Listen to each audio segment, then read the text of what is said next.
Good evening.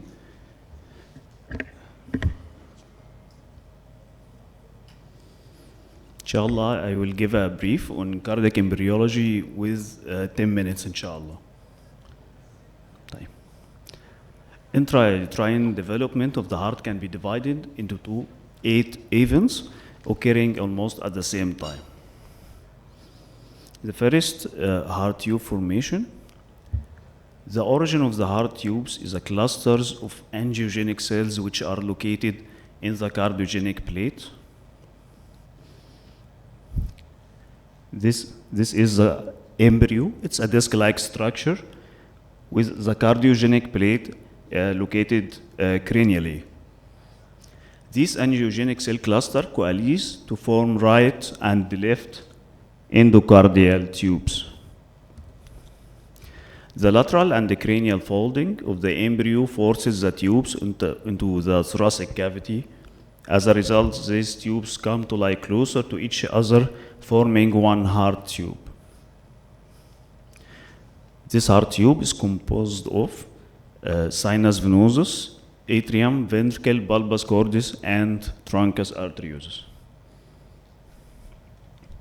That is the embryo, and that is a cardiogenic plate, angiogenic cell clusters forming 2 tubes with lateral folding of the embryo. These tubes will come to lie closer to each other, forming one tube. This is the heart tube.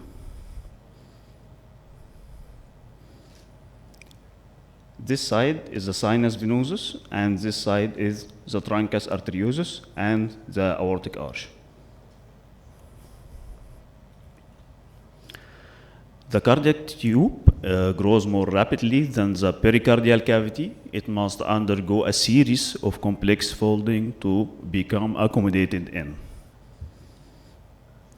The bulbus cordis and truncus arteriosus move inferiorly, anteriorly, and to the right. The ventricle moves to the left. Atrium and sinus venosus move superiorly and posteriorly.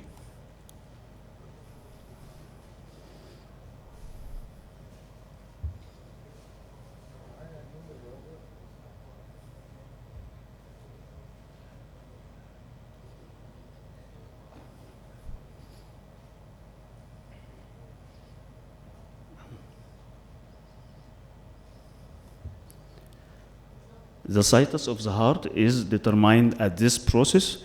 Reversal of looping of the heart will result in situs inversus totalis. Then atrial partitioning. The partitioning of the atrium begins with the appearance of septum primum. It's a crest of tissue that grows from the dorsal wall of the atrium towards the endocardial cushion. The ostium formed by the free edge of the septum primum is the ostium primum.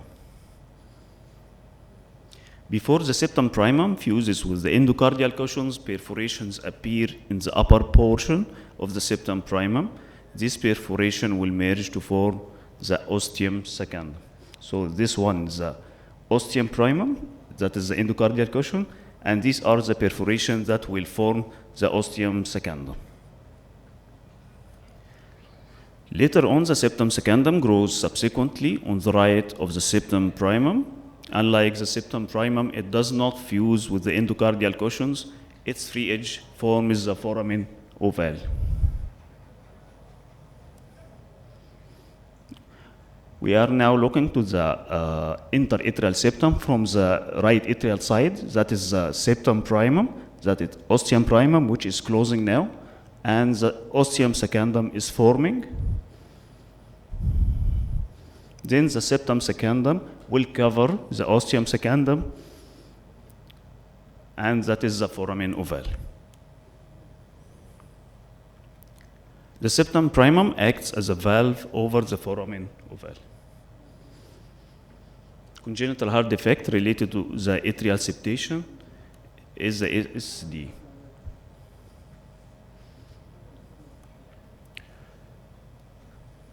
The right atrium is composed of smooth and trabeculated parts.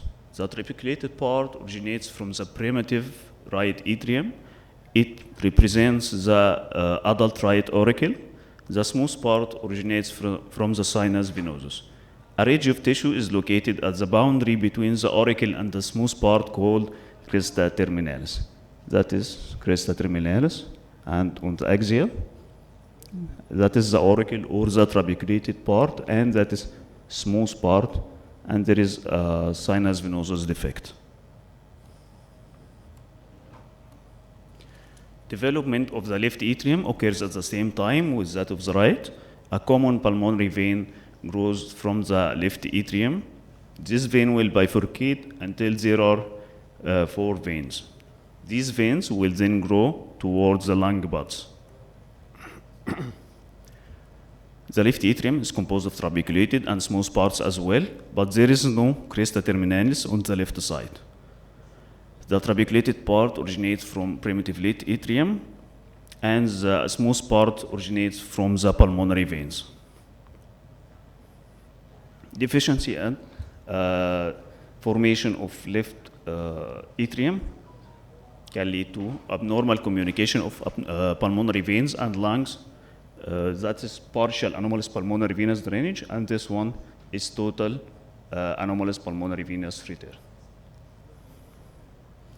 Failure of common pulmonary vein to become incorporated into left atrium will result in core triatriatum sinistrum. That is the echo showing the left atrium is doubly chambered on CT and MRI as well. There is a membrane that septates left atrium that usually is stenotic or obstructive membrane.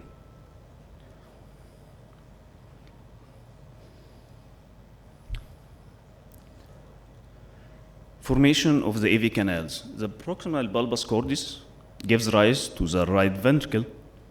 Thus, blood flows from the primitive atrium to the left ventricle, then to the right ventricle. The heart tube, that is truncus arteriosus, bulbous cordis, that will give us the right ventricle. Then the primitive ventricle will give us the left ventricle, and that is the atrium. There is no direct communication between right atrium and right ventricle.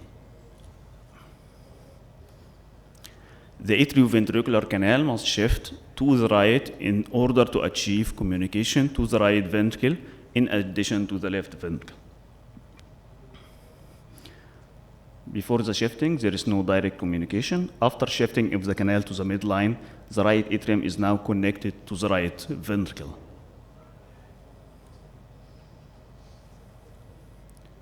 During shifting of the AV canal, the proximal bulbous cordis expands, forming the right ventricle. The endocardial cushions appear on the borders of the atrioventricular canal. There are 4 cushions, inferior, superior, left, and right. They are responsible for formation of the right and left AV canal, closure of the ostium primum by fusing with the free edge of the septum primum, and contribute in closure of membranous part of the interventricular septum. That is the AV canal before appearance of the endocardial cushions. Now we have 4 endocardial cushions. The superior and inferior cushions will grow towards each other to fuse in the midline, forming right and left AV canals. And then it will fuse with the interatrial septum and interventricular septum to close the ASD and VSD.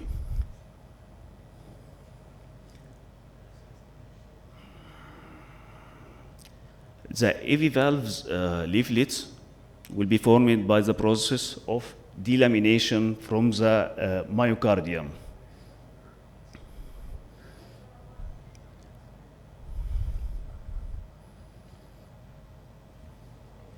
The papillary muscles will be formed by fusion or condensation of the trabeculation of both ventricles.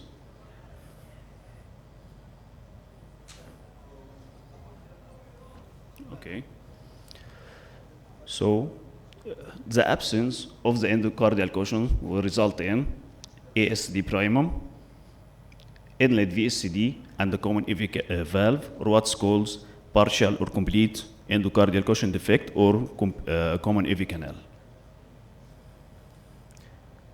Failure of delamination of the tricuspid valve will result in Bechstein anomaly. Over or deficient shifting of the V canal will result in tricuspid mitral atresia, DILV or DILV.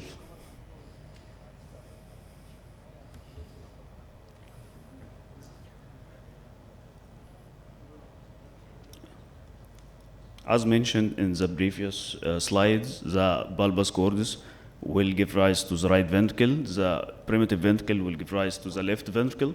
The muscular part of the interventricular septum is formed by the opposing growth of both ventricles, while the membranous part is formed by the endocardial cushions, muscular interventricular septum, and the coronal septum.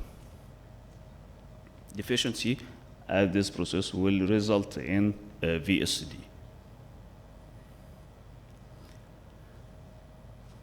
Lastly, partitioning of the outflow tract. The outflow tract is formed from the truncus arteriosus. It will be divided into pulmonary artery and aorta. To get sound partitioning of the outflow tract, we need a helical septum which equally divides the tract with shifting of the tract to the left side.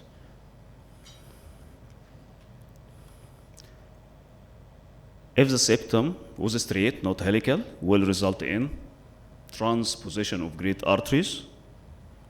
If there is no septum, that will result in truncus arteriosus. If the septum does not equally divide the tracts with anterior conal deviation, that will result in pulmonary stenosis, overriding of the aorta, which is the tetralogy fallow.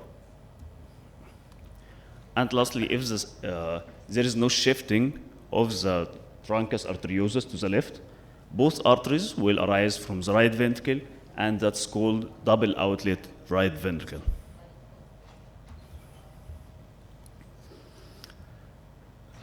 Septation of the conus has four stages. That is the conus. That is the process of preciptation. Four endocardial cushions will appear at the edges of the conus. معلش ممكن دقيقة بس. هي فصلت. هي تقريبا عشان ايه اللي حصل؟ بقيت هنا مش ماشية معايا.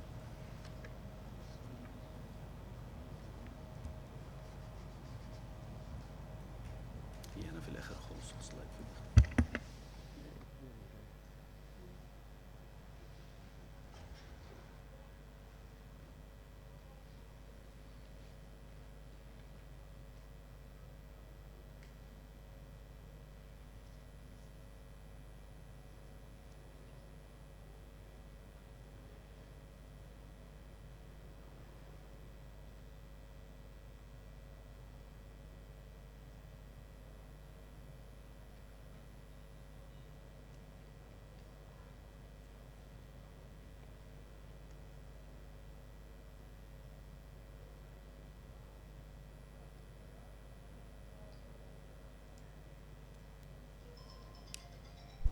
That is the conus.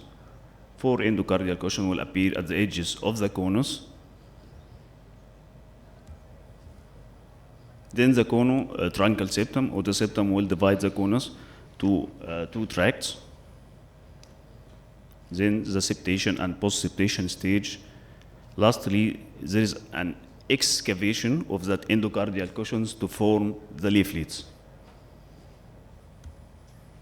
Deficiency at this process will lead to the various type of bicuspid aortic valve.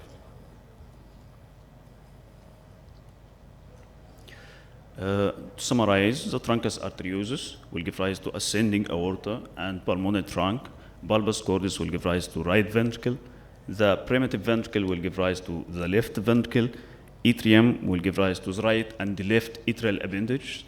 Sinus venosus will give rise to superior vena cava, inferior vena cava, coronary sinus, and smooth part of the right atrium. Smooth part of left atrium is formed by incorporation of pulmonary veins into the left atrium. Thank you. Thank you, Dr. Mohamed. I know it is difficult to talk about cardiac imaging, and it is very difficult to talk about the embryology of the heart. Thank you, Dr. We will wait for the discussion at the end of this session. Dr. Noor Al Mubarak will introduce the second speaker.